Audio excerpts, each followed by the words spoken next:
Dia memiliki banyak penggemar, dengan sebuah tarian. Video adalah puluhan ribu yang suka. Setiap hari ada penggemar kecil yang ingin berfoto bersama. Bahkan merek-merek besar, menemukannya untuk endorsement. Namun ini selebriti yang kelihatan manis dan cantik. Memiliki sisi yang tidak diketahui. Kakak, jangan menghalangi jalanku, oke? Maafkan aku. Ya, kelucuannya adalah berpura-pura. Karena dia sangat membenci kakak kandungnya. Kakaknya tidak suka berdandan. Kamar tidak pernah dibersihkan. Tiap hari hanya membaca komik di rumah. Ini sangat jauh dari adiknya. Jadi adiknya merasa, jika semua orang tahu bahwa dia memiliki kakak seperti itu, maka penggemarnya akan berkurang. Dapat dibayangkan, sikap sang adik terhadap kakaknya sangat buruk. Hari ini saat di kamar mandi, sang kakak berkata, "Saya sangat iri kamu memiliki banyak penggemar." Tapi adiknya tidak menanggapinya. Dia juga bersikap tak acuh pada kakaknya. Anda juga dapat mencoba menjadi selebriti. Meskipun saya merasa sedikit sulit, tak disangka sang kakak yang selalu merendahkan diri, menanggapi kalimat ini dengan serius. Dia melihat idol muda yang bersinar di komik, dan mendengarkan adiknya yang sedang bernyanyi dan menari. Jadi dia punya ide yang bagus. Keesokan harinya ketika adiknya pergi ke sekolah, menemukan teman-teman sedang bercanda pada sebuah video. Dengan penasaran dia melihat gadis yang melompat di depannya. Bukankah itu adalah kakaknya yang autis? Dia menyanyikan lagu di depan kamera. Ini benar-benar berbeda dari kenyataan. Namun, komentar netizen pada video itu tidak begitu ramah. Mereka menganggap dia gila, menganggap dia sangat menjijikkan. Sang adik tidak bisa percaya. Apa yang dilakukan kakaknya? Dia berlari pulang untuk membujuk kakaknya. Mereka sedang mengejekmu, hentikan semua ini. Tapi kakaknya memiliki perasaan yang berbeda. Apa yang salah dengan diejek? Selama dapat menambah penggemar, aku bisa seperti idola di dalam komik, dan berkesempatan untuk berpartisipasi dalam kontes. Kemudian menjadi terkenal. Aku akan bekerja keras, berusaha untuk menjadi lebih jelek agar bisa mengikuti kontes. Kakak hentikan. Melihat kakaknya yang tak terkendali, sang adik juga tidak berdaya. Dari hari itu, sang kakak mulai membuat lebih banyak video, mendapatkan lebih banyak jempol, dan kemudian ada lebih banyak cacian. Dan teman sekelas sang adik, juga menonton video kakaknya. Dalam waktu lama, sang kakak akhirnya terkenal. Netizen tertarik pada video lucunya. Banyak selebriti yang ingin live stream dengan dia. Para blogger menulisnya pada artikel. Bahkan beberapa masuk dalam pencarian populer. Melihat teman-teman yang terus berbicara tentang kakaknya. Akhirnya suatu hari, sang adik merasa cemburu. Dia ingin diam-diam memberi pelajaran pada kakaknya. Tapi tidak disangka, dirinya membayar harga yang mengerikan. Video selebriti ini semakin populer. Sekarang popularitas sang kakak lebih tinggi dari adiknya. Adiknya sangat cemburu. Dia mendaftar sebuah akun dan berkomentar di bawah video kakaknya. Katanya semua tingkah lucunya adalah palsu. Pada kenyataannya dia sangat merendahkan diri. Tidak hanya satu komentar. Secara bertahap, adiknya seperti kehilangan kesadaran. Hari itu saat dia pulang rumah, dia menemukan kakaknya seperti menggila. Karena komentar anonim dari adiknya, membuat penggemar kakaknya berkurang. Para penggemar mulai mengejeknya. Kakaknya juga menemukan, ada seorang pria yang menirunya. Dia meniru semua pose dan konten videonya. Pria itu pun mulai terkenal di internet, untuk mendapatkan kembali penggemarnya. Dari saat itu, kakaknya menjadi semakin ceroboh. Video juga menjadi semakin menggila. Dia menggunakan semua cara, untuk mendapatkan kembali popularitasnya. Dia mulai berjalan di jalanan, dan ingin lihat apakah ada penggemar yang mengenalnya. Benar saja pada hari itu, beberapa siswa datang untuk menyambutnya. Dan di antara orang-orang ini, kebetulan ada adiknya sendiri. Adiknya sangat bingung, tapi sang kakak tersenyum dan berjalan perlahan ke arahnya. "Halo. Salam kenal." Senyuman di wajah kakaknya tiba-tiba menghilang. Tapi dia masih berakting dengan adiknya. "Salam kenal.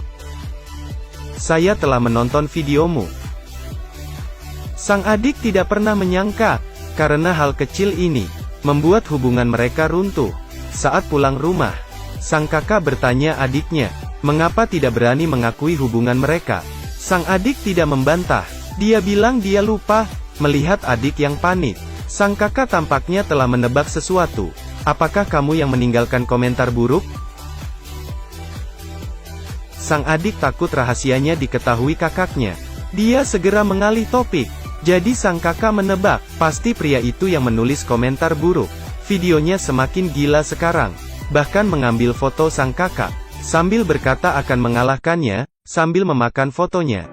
Video aneh seperti itu bisa menjadi populer. Malam itu, sang adik mendengar tangisan ayahnya di lantai bawah. Dia bergegas turun untuk memeriksa. Ayahnya telah terluka, dan kakaknya pergi dengan mobil. Sang adik tiba-tiba menyadari sesuatu. Dia bergegas ke kamar kakaknya. Benar saja, di dalam komputernya, dia sedang mengintai pria itu. Bahkan menemukan alamat rumahnya. Adik tahu bahwa kakaknya pasti pergi membalas dendam. Dia mengikuti pesan di foto pergi ke rumah pria itu. Pintunya tidak terkunci dan lampu tidak terbuka. Sang adik berjalan masuk. Dia terkejut dengan adegan di depannya. Pria itu tidak bernapas lagi. Artinya sudah mati. Dan kakaknya sudah melarikan diri. Sang adik ketakutan dan segera menghapus sidik jarinya. Kemudian pergi meninggalkan tempat itu. Saat dia sampai rumah, dia melihat foto masa kecil bersama kakaknya. Dia langsung terdiam. Ini adalah ulang tahun ke-9 gadis kecil itu. Tapi adiknya tidak bahagia, karena orang tuanya memberikan sebuah mainan yang lucu kepada kakaknya. Meskipun itu adalah sesuatu yang sangat disukai kakaknya. Sang adik juga tidak belas kasihan. Aku juga menginginkannya. Dia mungil di meja. Orang tua tidak bisa melakukan apa-apa tentang hal itu. Melihat sang adik yang bersedih, sang kakak terpaksa memberikan hadiah ulang tahunnya. Ini lebih baik untukmu.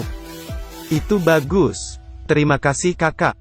Hingga sekarang, sang adik terpikir, selama bertahun-tahun, sang kakak selalu memanjakan dirinya, dan dirinya kecanduan popularitas di internet, dan melupakan orang yang selalu mencintainya. Dia tahu hanya dia yang bisa menyelamatkan kakaknya sekarang. Dia ingat kakaknya pernah berkata, dia ingin mengikuti kontes menyanyi, dan hari ini adalah hari kompetisi. Dia pergi ke aula pertunjukan. Benar saja, dia melihat kakaknya di belakang panggung. Dia sedang memakai lipstik dan bersiap untuk pertunjukan. Dia ingin minta maaf pada kakaknya, berharap kakaknya dapat berubah kembali seperti dulu. Tapi sang kakak memberitahu adiknya, dirinya sekarang adalah diri sebenarnya. Aku ingin menjadi terkenal hingga seluruh dunia. Melihat kakaknya yang sudah tidak bisa dikontrol, sang adik terpaksa mengatakan kebenaran. Komentar buruk itu sebenarnya ditulis oleh dirinya. Karena cemburu kakaknya lebih populer dari dirinya, dia takut popularitas sang kakak bisa mempengaruhi popularitas sendiri. Sehingga dia melakukan hal bodoh itu. Sang kakak yang mendengarkan semua itu langsung menangis. Dia mencekik adiknya dengan gila. Kemudian mengambil asbak di atas meja, dan memukulnya dengan keras. Waktu pertunjukan segera tiba. Di bawah cahaya yang sedikit, sang kakak naik ke panggung impiannya. Dia menyanyikan lagu, dan menari tarian yang aneh. Di bawah sorak-sorai kerumunan orang, dia benar-benar putus asa. Setelah pertunjukan selesai, sekelompok orang membawanya secara paksa. Beberapa hari kemudian, televisi menyiarkan berita penangkapan kakaknya, dan sang adik yang terluka juga berhasil selamat. Akhir cerita, sang adik membuat video lagi. Dia mengungkapkan status keluarganya dengan kakaknya, dan meminta maaf kepada penggemar dan netizen. Sang adik menangis di dalam video.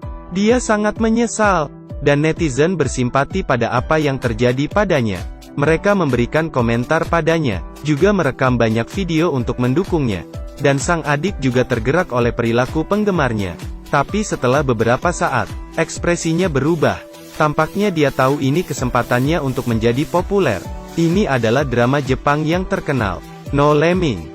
Akhir cerita ini membuat kita banyak berpikir. Dalam zaman video pendek, kita tidak seharusnya mengejar video seperti apa yang akan menjadi populer, tapi kita harus mencari konten seperti apa baru berguna.